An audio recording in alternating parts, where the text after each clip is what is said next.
আমরা শপথ করছি যে বিগত ফ্যাসিবাদী শাসন আমলে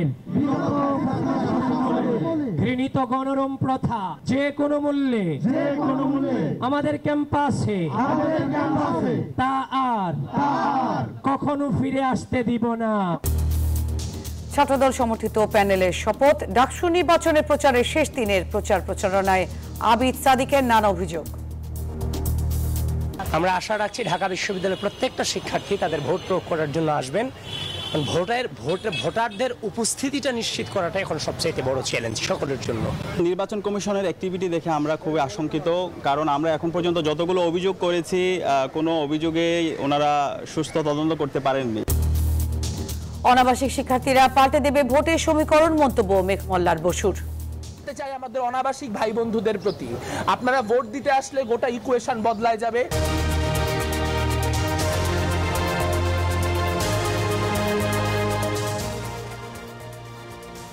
দেখছিলেন প্রধান শিরোনাম, এবারে জানাবো অন্যান্য শিরোনামগুলো।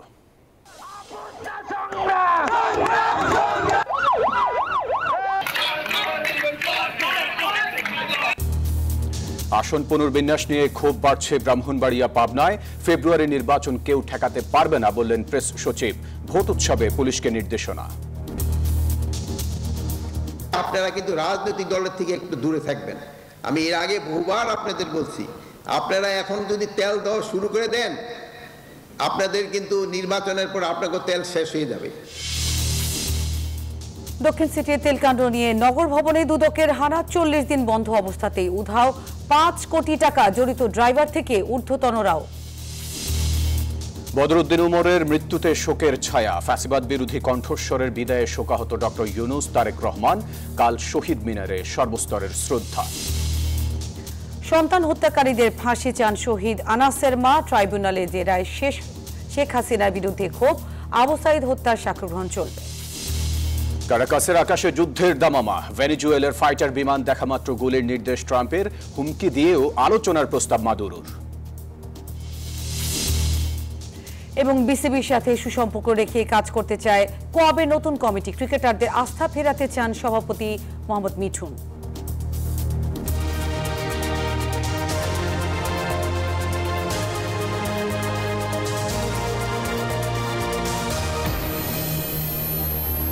দর্শক স্বাগত নিউজ 24 সংবাদ। আর পুরো সংবাদ জুড়ে আপনাদের সাথে আছি আমরা দুজন, আমি ফয়সাল মাহমুদ এবং আমি নুসাত আফরিন। আর দেখছিলেন বিআইবি কেবল সংবাদ শিরোনাম।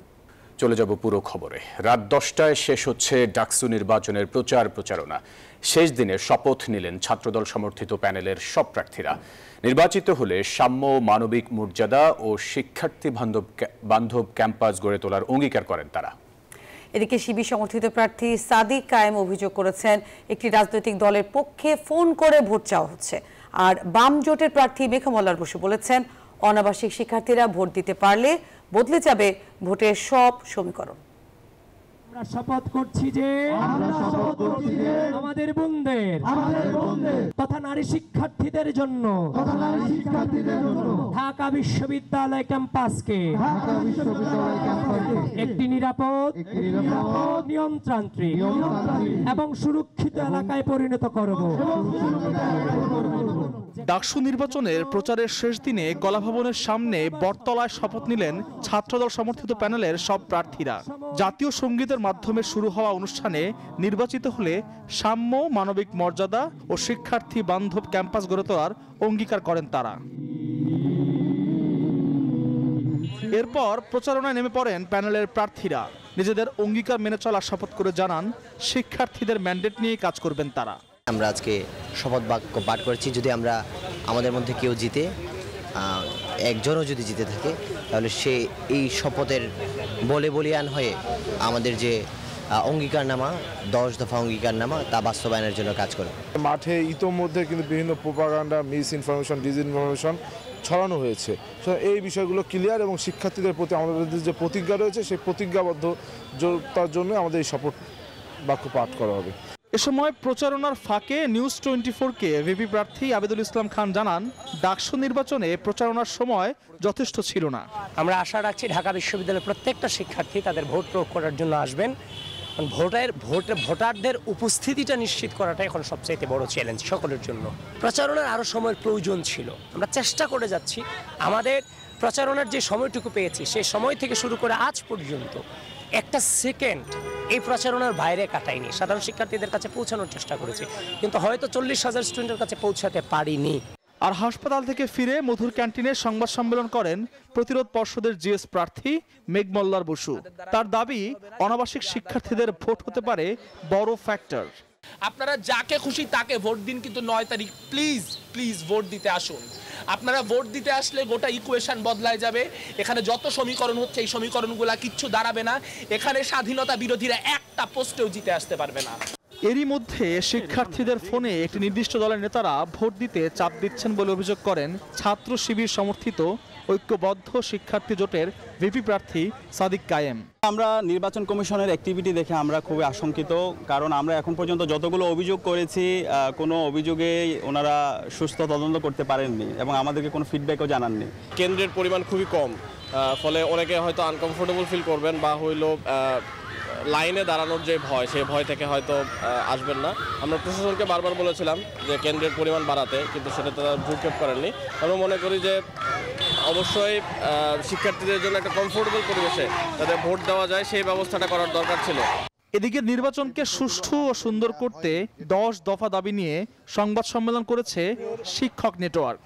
বুথের বাইরে লাইন জ্যামিং এড়াতে শৃঙ্খলা নিশ্চিতের জন্য অফিসার ও শিক্ষক নিয়োগ করা হোক।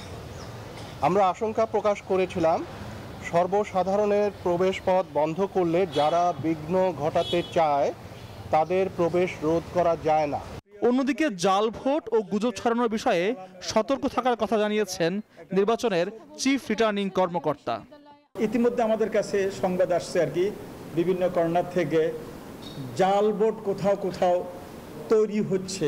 আমরা তাদেরকে প্রতিহত করার জন্য আমাদের কমিশনের পক্ষ থেকে আমাদের ভোট কেন্দ্রের লাইনে সেন্টারে বিভিন্নভাবে তাদেরকে চেক করে তাদের পরিচয় নিশ্চিত করে আমরা তাদেরকে ভোট কেন্দ্রে ঢুকাবো। এবারে ডাকসু নির্বাচনে প্রতিদ্বন্দ্বিতা করবেন 471 জন প্রার্থী আর ভোট দেবেন 39,775 জন ভোটার। শেষ হলো ডাকসু নির্বাচনের আনুষ্ঠানিক প্রচারণা। প্রস্তুত ভোট কেন্দ্রগুলো। এখন অপেক্ষা শুধুই ভোটারদের, যারা বেছে নেবেন তাদের নতুন নেতৃত্বকে। আর সেদিকে তাকিয়ে আছে ঢাকা বিশ্ববিদ্যালয় থেকে শুরু করে গোটা দেশ। আল মোহাম্মদুল খান, নিউজ 24, ঢাকা। দর্শক, এই মুহূর্তে ঢাকা বিশ্ববিদ্যালয়ের ক্যাম্পাসে আছেন আমাদের সহকর্মী তাওহিদুল ইসলাম। আমরা সরাসরি যোগ দিচ্ছি তার সাথে। তাওহিদ, শুনতে পাচ্ছেন নিশ্চয়ই আমাকে? শেষ মুহূর্তের প্রচারণায় আপনার কাছে আর কি তথ্য রয়েছে? সারাদিন ধরে আমরা যে কার্যক্রমগুলো দেখেছি, বিএনপির ছাত্রদল সহ এবং বিএনপি সমর্থিত যে ছাত্রদল রয়েছে তারা শপথ করেছেন এবং আরও যে অভিযোগগুলো রয়েছে সেক্ষেত্রে রিটার্নিং অফিসার বক্তব্য শুনেছি। এই মুহূর্তে কি দেখছেন সেখানে?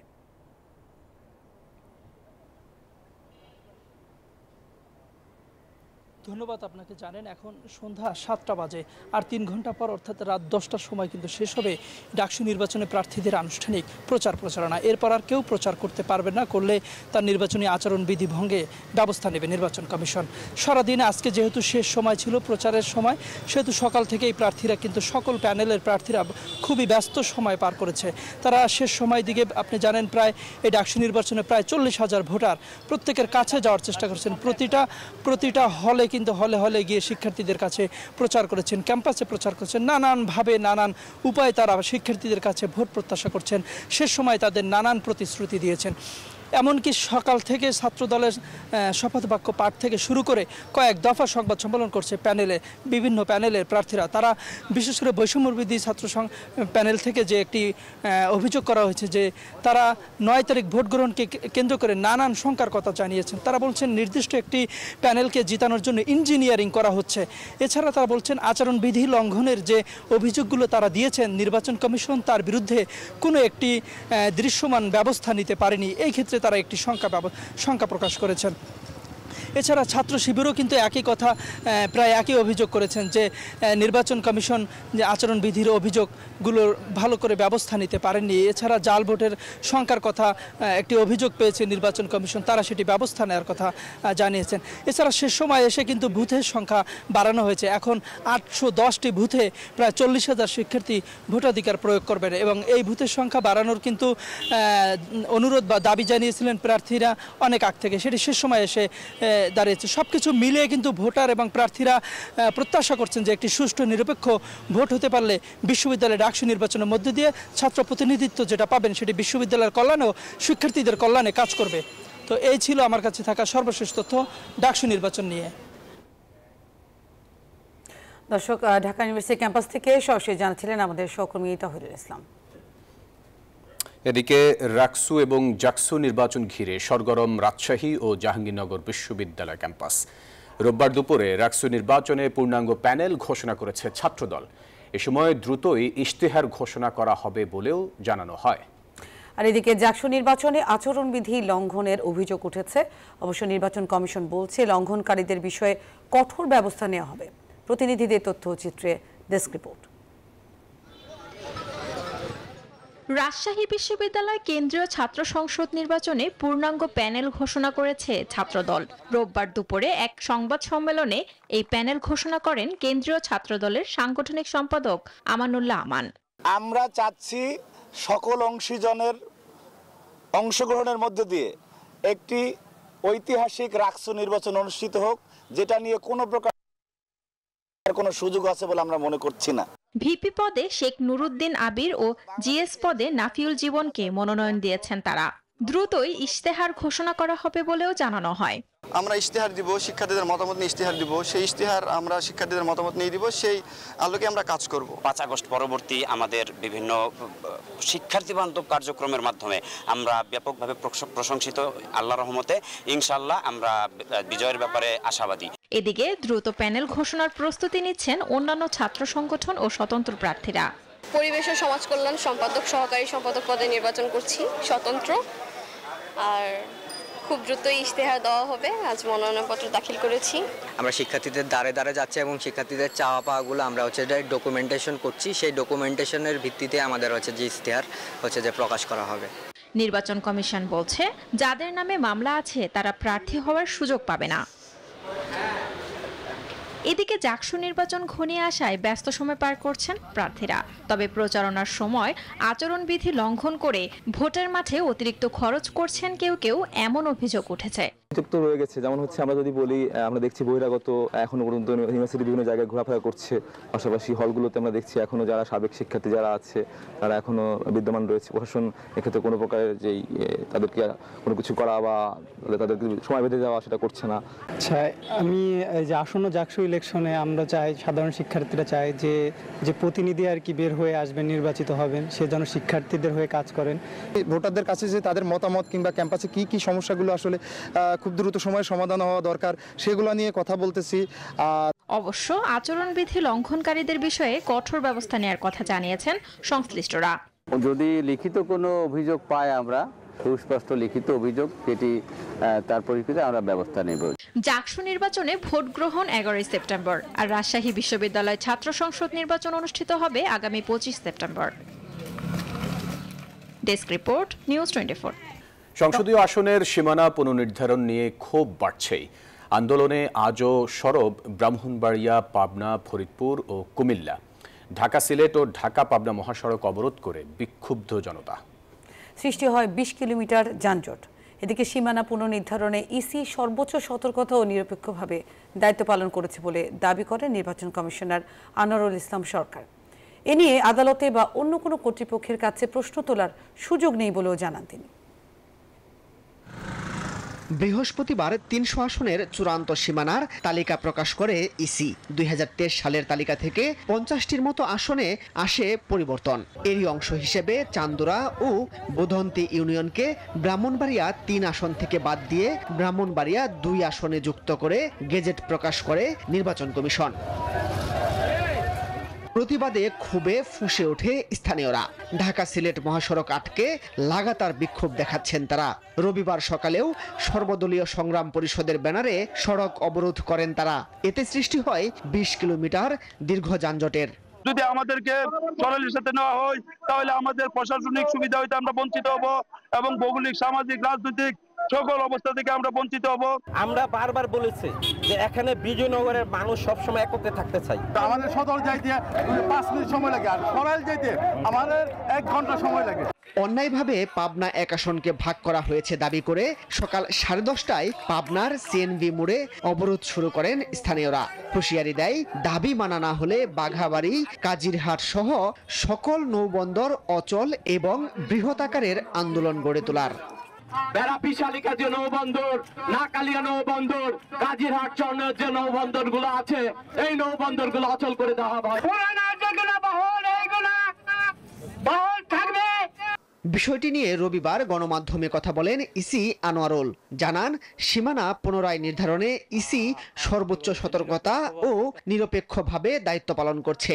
কমিশন মনে করে যে এটি সর্বোচ্চ সতর্কতা এবং বিচক্ষণতার মাধ্যমে কি বলে যে নিরপেক্ষভাবে এই কাজটি শেষ করেছে। এরপরও ইসি অংশীজনদের সাথে সংলাপে বসবে বলেও জানান তিনি। বিশ্লেষণ করে। মাসুদ সুমন, নিউজ 24, ঢাকা। ফেব্রুয়ারির প্রথমার্ধেই জাতীয় নির্বাচন পৃথিবীর কোনো শক্তি তা ঠেকাতে পারবে না বলে মন্তব্য করেছেন প্রধান উপদেষ্টার প্রেস সচিব শফিকুল আলম। বিকেলে রাজধানীর ফরেন সার্ভিস একাডেমিতে এক প্রেস ব্রিফিংয়ে এই মন্তব্য করেন তিনি। বলেন, নির্বাচনকে সামনে রেখে সব ধরনের প্রস্তুতি ইতোমধ্যে শুরু হয়ে গেছে। যে করেই হোক ফেব্রুয়ারির প্রথমার্ধের মধ্যে নির্বাচন হবে। পৃথিবীর কোনো শক্তি নাই এই নির্বাচনকে ঠেকাতে পারে। নির্বাচন হবে এবং সে বিষয়ে পুরো যত ধরনের প্রস্তুতি লাগে সেই প্রস্তুতিগুলো নেওয়া হচ্ছে। রাজনৈতিক নেতাদের তোষামোদি না করে পুলিশ সদস্যদের জনগণের জন্য কাজ করার পরামর্শ দিয়েছেন স্বরাষ্ট্র উপদেষ্টা মোহাম্মদ জাহাঙ্গীর আলম। রবিবার সকালে রাজধানীর রাজারবাগে এক অনুষ্ঠানে এই কথা বলেন তিনি। উপদেষ্টা বলেন, যতই চাপ আসুক নির্বাচনের আগে লটারির মাধ্যমেই পুলিশ সদস্যদের বদলি ও পোস্টিং দেওয়া হবে। উৎসব মুখর ও সুষ্ঠু নির্বাচন করতে সবার সহযোগিতা চান তিনি।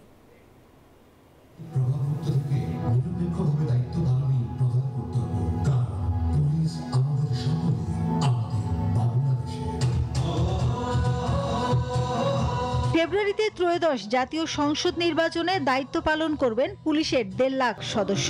সর্বোচ্চ পেশাদারিত্বের সঙ্গে দায়িত্ব পালনে বদ্ধপরিকর বাহিনী। এসব বিষয়ে দিক নির্দেশনা দিতে এমন তথ্যচিত্র বাংলাদেশ পুলিশের।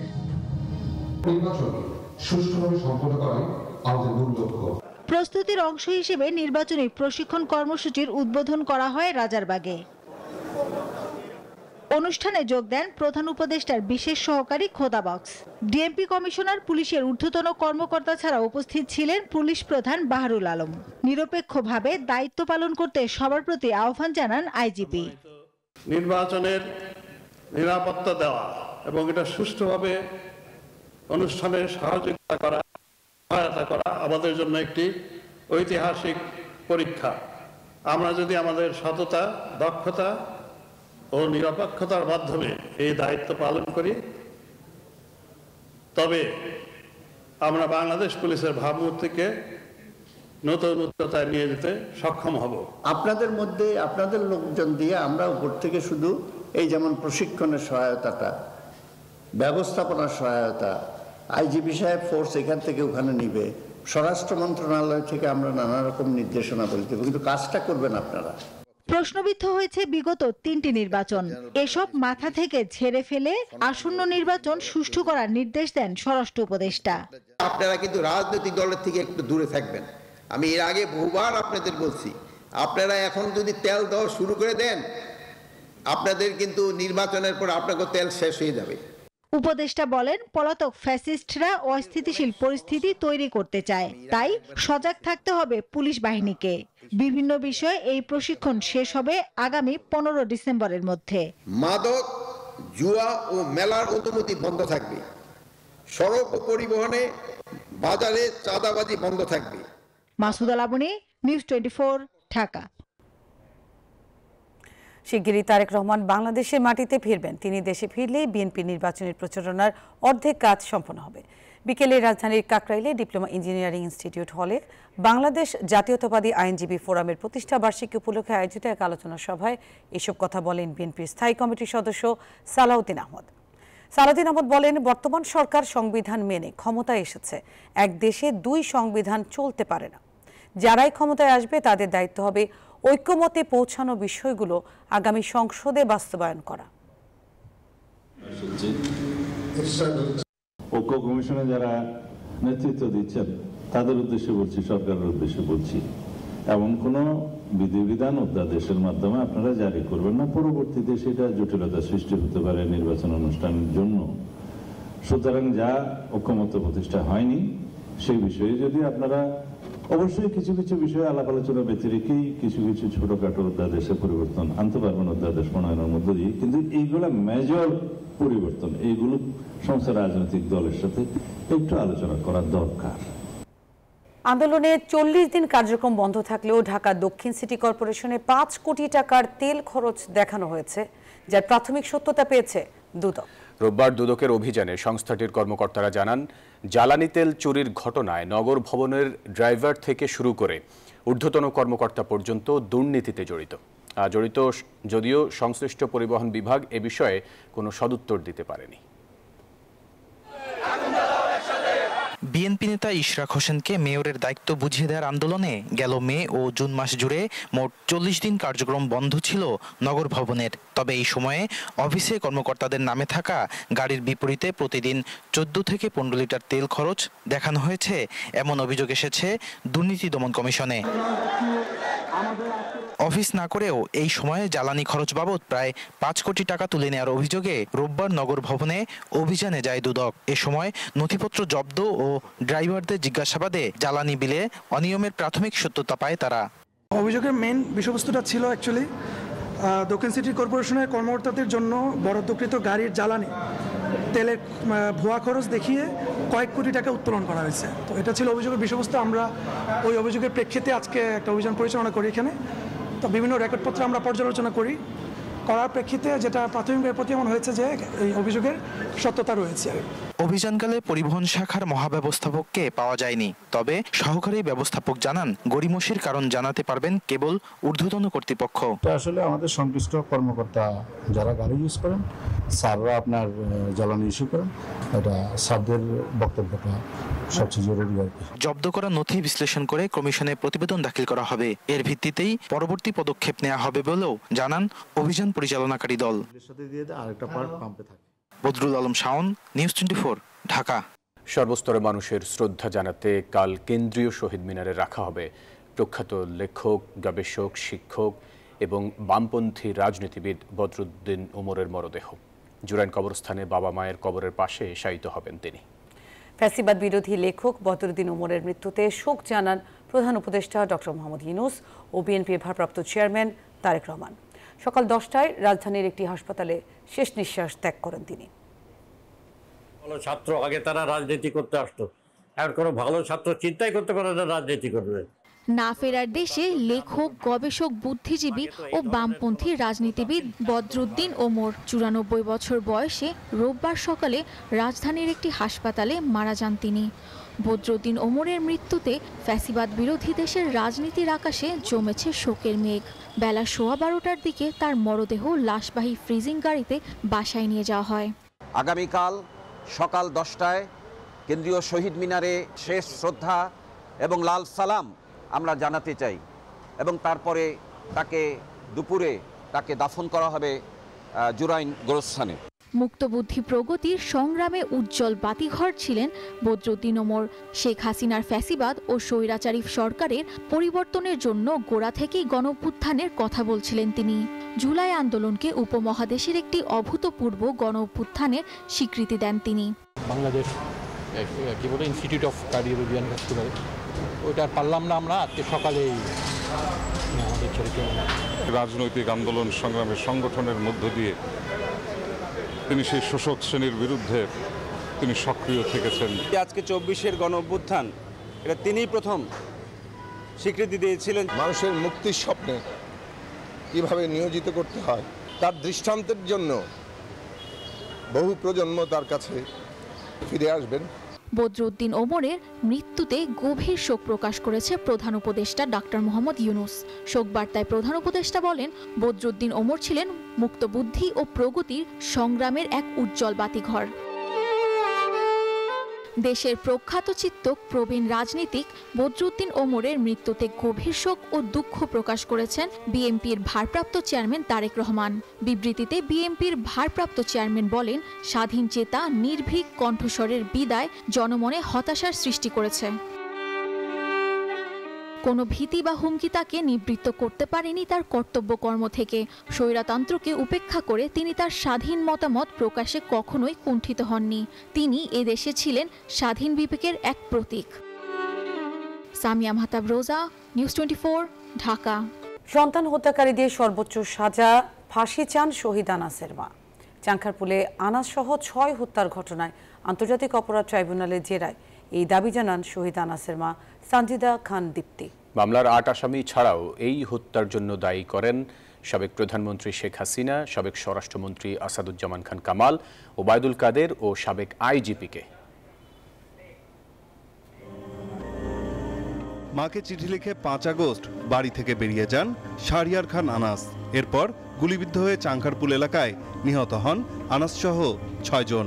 রোববার এ মামলায় সাক্ষ্য দেন শহীদ আনাসের মা সানজিদা খান দীপ্তি। সাক্ষ্য গ্রহণ পর্যায়ে শহীদ আনাসের মা বলেন, রক্তাক্ত আনাসকে যখন কোলে তুলে নেন তখন তার নিথর দেহ থেকে রক্ত ঝরছিল। এ অবস্থায় অটোরিকশায় মরদেহ বাসায় নেওয়া হয়। এরপর গোসল ছাড়াই হয় দাফন।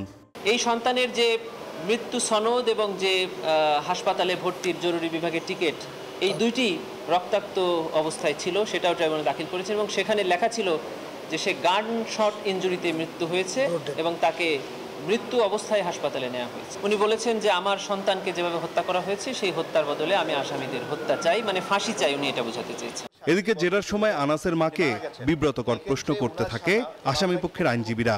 চিঠিটা আনাসের হাতে লেখা, এটা উনি কিভাবে বুঝলেন? তখন ওনার মা বলেছেন যে একটা সন্তানকে তিনি 17 বছর 16 বছর লালন করেছেন, লেখা শিখিয়েছেন, পড়া শিখিয়েছেন, কথা শিখিয়েছেন, তার লেখা এটা আমার ছেলের কিনা এটা বলার অপেক্ষা রাখে না। শেখ হাসিনার বিরুদ্ধে জুলাই গণহত্যার 2 নং সাক্ষী ছিলেন লেখক গবেষক বদরুদ্দিন উমর। প্রসিকিউশন বলছে তার জবানবন্দি এরই মধ্যে গ্রহণ করেছে তদন্ত কর্মকর্তা।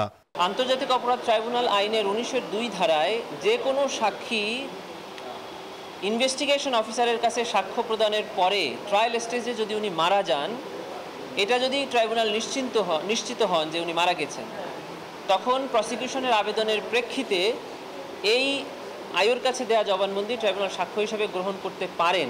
ফার্মগেটে শহীদ নাফিস হত্যার তদন্ত শেষ পর্যায়ে বলে ট্রাইব্যুনালকে জানিয়েছে প্রসিকিউশন। সেই সাথে চট্টগ্রামের ওয়াসিম হত্যা, ফজলে করিম চৌধুরী সহ 15 আসামির বিরুদ্ধে 12 অক্টোবরের মধ্যে তদন্ত শেষ করার নির্দেশ দিয়েছেন ট্রাইব্যুনাল। 9 আলচিকো, নিউজ 24, ঢাকা। ভুল তথ্য ও গুজব ছড়ানো ফেক মিডিয়ার কারণে আস্থার সংকট তৈরি হয়েছে বলে মন্তব্য করেছেন তথ্য ও সম্প্রচার মন্ত্রণালয়ের উপদেষ্টা মোহাম্মদ মাহফুজ আলম। রোববার রাজধানীর তথ্য ভবনে আয়োজিত নির্বাচন পূর্ব, নির্বাচনকালীন ও নির্বাচন পরবর্তী সময়ে মিডিয়ার ভূমিকা নিয়ে সংবাদপত্রের সম্পাদক, প্রকাশক ও সাংবাদিকদের অংশগ্রহণে আয়োজিত অনুষ্ঠানে তিনি এই মন্তব্য করেন। মেইন স্ট্রিম মিডিয়াতে আমরা ফেক নিউজ দেখছি, ফেক নিউজের চড়াচড়ি দেখছি এবং ওইটা আসলে মানুষের জনমনে আতঙ্ক তৈরি করছে এবং মব ভায়োলেন্সের সাথে মিডিয়ার সম্পর্ক আছে। এটা শুধুমাত্র আপনারা সাংবাদিকরা যদি বলেন যে মব ভায়োলেন্স কেন হচ্ছে, ওই যে মানুষের মধ্যে যে ট্র্যাপিডেশন, মানে এক ধরনের আতঙ্ক, এক ধরনের ক্ষোভ বিক্ষোভ, এগুলোর ক্ষেত্রে হচ্ছে যে অনলাইনে যারা আছেন তাদের আরো দায়িত্বশীল আচরণ আমাদের দরকার। এবারে মধুমতি ব্যাংক পিএলসি অর্থ বাণিজ্য সংবাদ।